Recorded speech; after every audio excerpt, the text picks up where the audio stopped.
नमस्कार मित्रों। आज हम आपको ले चलते हैं 90 साल पहले, 24 मार्च 1931। लाहौर जेल में 3 युवाओं को सुबह 6:30 बजे फांसी देना निश्चित हुआ था। भगत सिंह 23 साल, शिवराम राजगुरु 22 साल और सुखदेव थापर 23 साल। वजह थी कि उन पर आरोप था कि उन्होंने एक पुलिस ऑफिसर, जो ट्रेनी ऑफिसर था, 21 साल का था, जॉन सॉन्डर्स, उसकी लाहौर में गोली मारकर हत्या कर दी थी। हुआ कुछ यूँ था कि ब्रिटिश हुकूमत ने एक साइमन कमीशन बनाया था भारत के राजनीतिक परिप्रेक्ष्य को देखने और गवर्न करने के लिए। विरोध हुआ, पूरे देश में विरोध हुआ। वजह थी कि इस कमीशन में कोई भी भारतीय मेंबर नहीं था। साइमन कमीशन की पहली विजिट लाहौर में थी और उसके विरोध में लाला लाजपत राय के नेतृत्व में हजारों हजार लोग सड़क पर उतर आए थे। उस वक्त लाहौर के पुलिस अधीक्षक थे जेम्स स्कॉट। जेम्स स्कॉट ने लाठीचार्ज का आदेश दिया। लाठीचार्ज हुआ, व्यक्तिगत दुर्व्यवहार भी हुआ लाला लाजपत राय के साथ, जिसके बाद घायल लाला लाजपत राय 2 हफ्ते तक अस्पताल में भर्ती रहे और उसके बाद उनका देहावसान हो गया। पूरे देश में, पंजाब में भी इसका विरोध हुआ। पंजाब के 2, 3, 4 युवाओं ने यह तय किया कि इसका बदला तो लेना है। दिसंबर 1928 में एक पुलिस ऑफिसर को जेम्स स्कॉट के भ्रम में गोली मारी राजगुरु ने और बाद में करीब आकर 7 गोलियां और मारी भगत सिंह ने और वहां से भाग निकले। उनका पीछा करने गए चनन सिंह नाम के हवलदार को चंद्रशेखर आजाद ने गोली मार दी।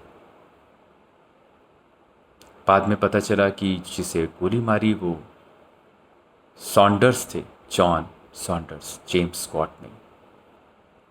रातों रात पूरे पंजाब में, देश के कोने कोने में पर्चे लग गए जिसमें भगत सिंह ने ये कहा कि हमने बदला ले लिया और जॉन सॉन्डर्स का नाम ही वहां पर दिया गया। उसके बाद ये लोग अपने जगहों से फरार हो गए। भगत सिंह ने उसी दौरान अपने बाल कटवाए थे। जो फोटो हम लोग देखते हैं, सिग्नेचर फोटोग्राफ भगत सिंह की, वो उसी वक्त की है। उस वक्त उनकी मदद क्रांतिकारी दल की एक बहुत महत्वपूर्ण सदस्य दुर्गा भाभी ने करी थी और वो दुर्गा भाभी के साथ ही उनके छोटे से बच्चे को लेकर एक यंग कपल के रूप में पहले कानपुर, फिर लखनऊ, फिर हावड़ा गए थे। बाद में वो लाहौर लौट आए। फिर ये तय किया गया कि हमारी आवाज़, हमारी बातें दुनिया तक पहुंचने के लिए मीडिया के पास हमें जाना है। तो एक कोई क्राइम करते हैं और हम उसके बाद जेल में जब जाएंगे, कोर्ट प्रोसीडिंग होगी, तो हमारी आवाज़ मीडिया के द्वारा देश तक पहुंचेगी। इस कार्यक्रम में भगत सिंह का शामिल होना उनकी अपनी इच्छा थी। हालांकि लोग चाहते थे कि आप मत जाइए, क्योंकि आप जाएंगे तो जॉन सॉन्डर्स का केस भी रीओपन हो जाएगा और उसमें आपको हो सकता है कि सीवियर पनिशमेंट मिले, फांसी भी हो सकती है। लेकिन भगत सिंह दीवाने थे। उन्होंने कहा नहीं, मैं ही जाऊंगा। और बटुकेश्वर दत्त जी के साथ उन्होंने सेंट्रल लेजिस्लेटिव असेंबली में 2 बम फोड़े जबकि सेशन चल रहा था। कोई हताहत नहीं हुआ, धुआं बहुत था, एक आध लोग घायल हुए। चाहते तो भगत सिंह वहाँ से फरार हो सकते थे, लेकिन वहाँ पर वो खड़े होकर इंकलाब जिंदाबाद के नारे लगाते रहे। जैसा कि अपेक्षित था, अरेस्ट हो गए। जब जेल गए तो जेल में उन्हें पता चला कि साहब, जो यूरोपियन प्रिजनर्स हैं उनके संग एक स्पेशल ट्रीटमेंट होता है और इंडियन प्रिजनर्स के संग अलग। तो उन्होंने फिर वहाँ पर सत्यन दास के संग मिलकर हंगर स्ट्राइक शुरू करी। 22-23 साल का लड़का, इतना गंभीर उद्देश्य और उसको पाने का तरीका भी उतना ही गंभीर।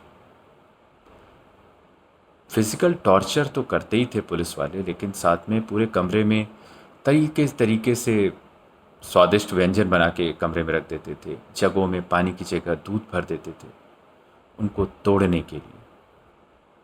लेकिन क्या दीवानापन था, ना टूटा तो ना टूटा। 63 दिन की हंगर स्ट्राइक के बाद जतिन दास मृत्यु को पा गए, पर भगत सिंह ने 116 दिन, तकरीबन 4 महीने अपनी हंगर स्ट्राइक जारी रखी। बाद में उनके पिता के कहने पर और कांग्रेस के बहुत सारे नेताओं के कहने पर उन्होंने वो हंगर स्ट्राइक ख़त्म करी, क्योंकि उन लोगों को ने समझाया कि आपका उद्देश्य कुछ ज़्यादा बड़ा और गंभीर है। इन सब वाक़यों के दौरान भगत सिंह की पॉपुलैरिटी बहुत बढ़ गई। पूरा देश उनको अपना हीरो के तरीके से देखने लगा, अपनी आवाज़ के तौर पर देखने लगा। ब्रिटिश हुकूमत घबरा गई, तो उसने जॉन सॉन्डर्स वाला केस तेज़ी से एक्सपेडाइट करने की सोची और उस सिलसिले में इन लोगों की पेशी जल्दी जल्दी होने लगी। भगत सिंह अपना केस खुद लड़ते थे, पैरवी खुद करते थे। तो भगत सिंह, सुखदेव और राजगुरु, इसमें जो सुखदेव थे उनको ब्रिटिशर्स ने एक्यूज़ इसलिए किया था क्योंकि एक बम बनाने की फैक्ट्री पकड़ी गई थी जिसने कि ये बम दिल्ली असेंबली के लिए सप्लाई किया था। इसमें और भी लोग थे, तो बहुत सारे लोगों में एक बहुत छोटा सा बच्चा था, प्रेमदत्त वर्मा। उसने एक प्रोसिक्यूशन टीम के वकील जय गोपाल लाल को अपनी चप्पल उठा के फेंक के मारने की कोशिश की। ब्रिटिश हुकूमत ने उसके बाद कह दिया कि इन सारे कैदियों को हथकड़ी लगा के ही कोर्ट में पेशी करी जाए। भगत सिंह ने इसका विरोध किया कि हम हथकड़ी लगा के नहीं जाएंगे। तो फिर अंत में ये हुआ कि आप मत आइए, कोर्ट तो अपनी सुनवाई करेगा, और ये सुनवाई एक तरफा होती चली गई। बाद में इनको, भगत सिंह, सुखदेव और राजगुरु को फांसी की सजा सुनाई गई।